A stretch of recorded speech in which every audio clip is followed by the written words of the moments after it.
Good morning, dear students. So, this is the third and final video of the lesson, the alien planet green movement's role. So, let's start the reading and translation. A 3-year study using satellites and aerial photography conducted by the United Nations के द्वारा एक satellites का use करते हुए aerial photography की गई है, यानी कि हवा से ऊपर से फोटोग्राफ्स ली गई हैं. उसके अंदर जो हमें रिपोर्ट मिली है, it warns that the environment has deteriorated so badly that it is critical in many of the 88 countries investigated. तो उसकी रिपोर्ट हमें वार्न करती है कि एनवायरनमेंट इतना ज़्यादा जो है डिटेरियोरेट हो चुका है कि उसकी इस समय पे प्रेजेंट टाइम पे जो कंडीशन है वो बहुत ही क्रिटिकल है, नाजुक स्थिति में है बहुत ज़्यादा. और ये रिपोर्ट उन्होंने जो दी है वो 88 कंट्रीज़ में इन्वेस्टिगेट जो किया, उन्होंने फ़ोटोग्राफी की है. उनमें से ज़्यादातर कंट्रीज़ में एनवायरनमेंट की जो कंडीशन है बहुत ही क्रिटिकल है. There can be no doubt that the growth of the world population is one of the strongest factor distorting the future of human society. तो इस बात में कोई भी डाउट नहीं है कि जिस स्पीड से, जिस रेट से पॉपुलेशन बढ़ती जा रही है, तो वो सबसे बड़ा फैक्टर है ह्यूमन की जो सोसाइटी है उसके भविष्य को डिस्टॉर्ट करने के लिए. इनके एनवायरनमेंट को डिस्टॉर्ट करने का सबसे बड़ा जो फैक्टर है वो ग्रोथ ऑफ पॉपुलेशन है. It took mankind more than 1 million years to reach the first billion. तो फर्स्ट बिलियन पॉपुलेशन पहुंचने के लिए इंसानों को, यानी कि संसार में मिलियन ईयर से ज़्यादा का जो समय लग गया था. That was the world population around the year 1800. यानी कि लगभग ऐसा बताया गया है कि ईयर 1800 में वर्ल्ड की जो पॉपुलेशन है वो 1 बिलियन हुआ करती थी.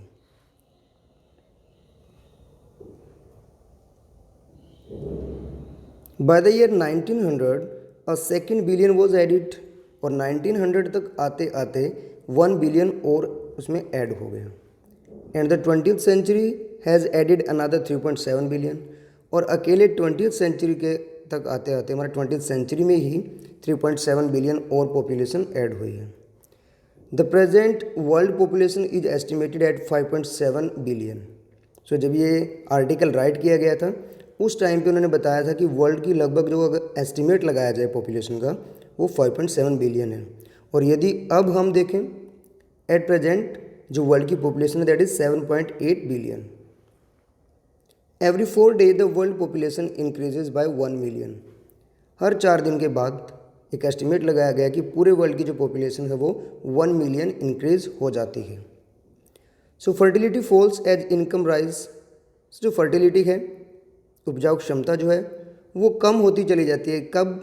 जब इनकम जो हमारी बढ़ती है, एजुकेशन स्प्रेड होती है एंड हेल्थ इम्प्रूव्स. और जब हेल्थ इम्प्रूव होती है तो फर्टिलिटी जो है सारी फैक्टर्स की वजह से कम होना शुरू हो जाती है.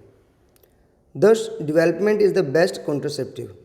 इसीलिए यदि इन सभी चीज़ों को, फर्टिलिटी को कम होने से रोकना है तो एक डेवलपमेंट ही उसका बेस्ट ऑप्शन है उस चीज़ को रोकने के लिए. और डेवलपमेंट भी कौन सी होनी चाहिए? Sustainable development. But development itself may not be possible if the present increase in numbers continue. परंतु केवल डेवलपमेंट ही काफ़ी नहीं होगा हमारे लिए.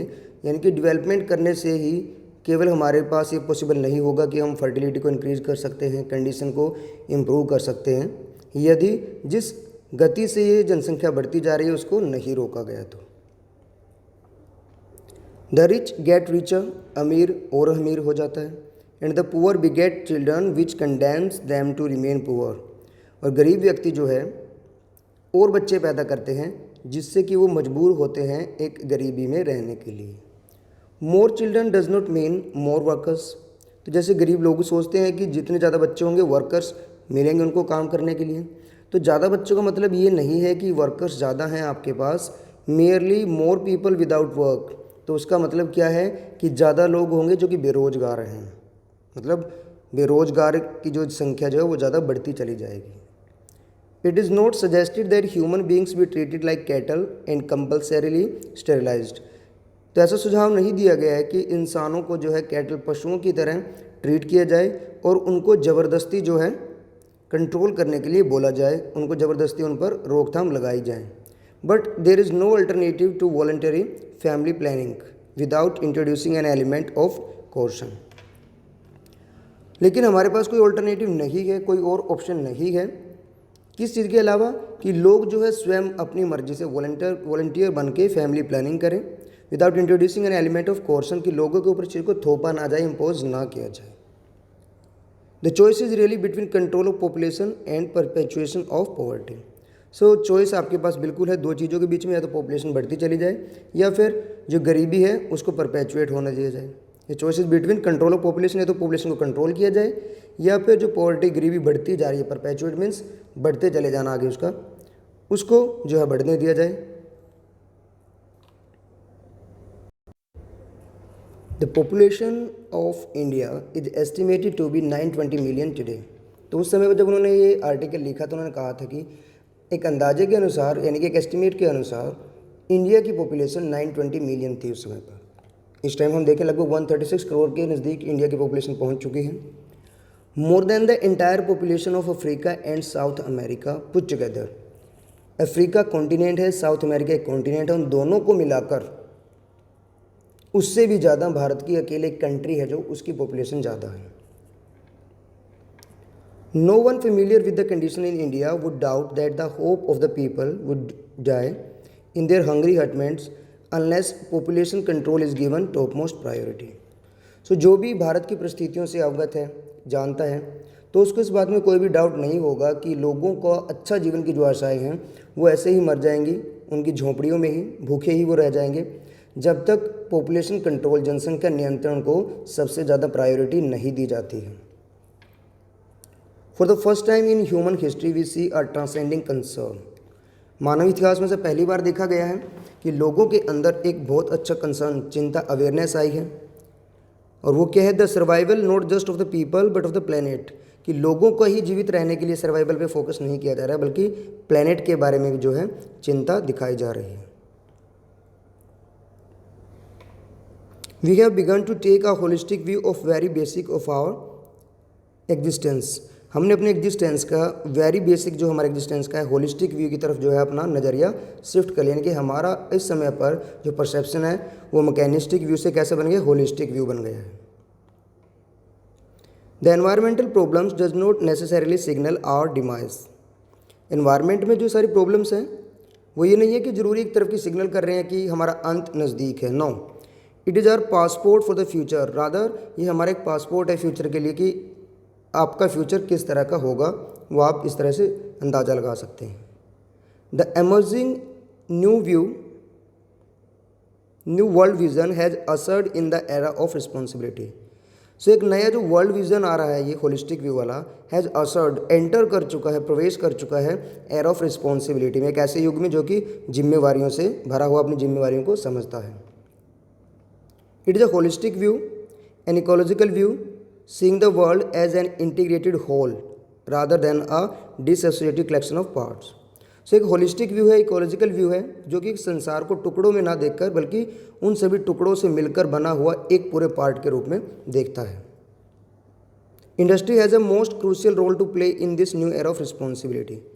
तो इंडस्ट्रीज़ का एक बहुत बड़ा क्रूशियल भूमिका, एक बहुत बड़ी महत्वपूर्ण भूमिका रहती है इस रिस्पॉन्सिबिलिटी वाले एरा में। What a transformation would be affected if more businessmen shared the view of the chairman of DuPont, Mr. Edgar S.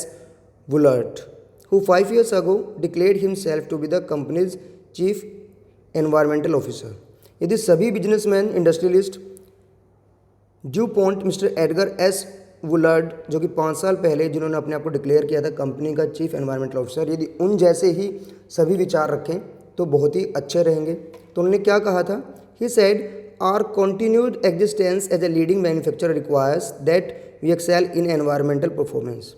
कि लगातार जो हम मैन्युफैक्चरिंग के फील्ड में एक्सीलेंट परफॉर्मेंसेस दे रहे हैं, मतलब सबसे आगे हम इस समय पर हैं, लीडिंग हैं, तो उसके साथ साथ हमें ये भी देखना है कि हम एक्सेल करें, मतलब हम अच्छा कार्य करें एनवायरनमेंट की परफॉर्मेंस में भी, यानी कि एनवायरनमेंट की तरफ भी हमें ध्यान देना होगा।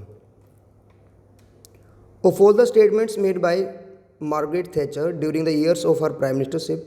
सो मार्गरेट थैचर जब प्राइम मिनिस्टर थे उस समय पर जितनी भी उन्होंने स्टेटमेंट बनाई हैं, none has passed so decisively into the current coin of English usage as her felicitous words. तो जितनी भी उन्होंने स्टेटमेंट्स दी थी उनमें से कोई भी ऐसी नहीं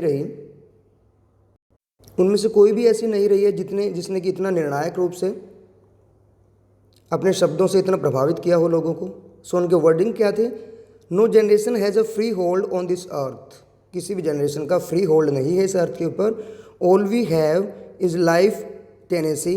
हम यहाँ पर हमारे पास कैसे टेनेसी यानी कि हमारा कॉन्ट्रैक्ट है with a full repairing lease. और वो हमारा कॉन्ट्रैक्ट कैसा है कि हमें पूरा रिपेयर करके वापस लौटाना है। In the words of mister Lester Brown, और मिस्टर लेस्टर ब्राउन के शब्दों में यदि हम देखें, we have not inherited this earth from our forefathers, we have borrowed it from our children. उनके शब्दों में देखा जाए तो उन्होंने कहा कि हमने ये जो अर्थ अपने पूर्वजों से हमें विरासत में नहीं मिली है, बल्कि हमने इसको उधार ले रखा अपने आगे आने वाली पीढ़ी से, जिसको कि हमें लौटाना है रिपेयर करके एक अच्छी कंडीशन के साथ। So that's all about the reading and translation of this lesson, the ailing planet, the green movements road.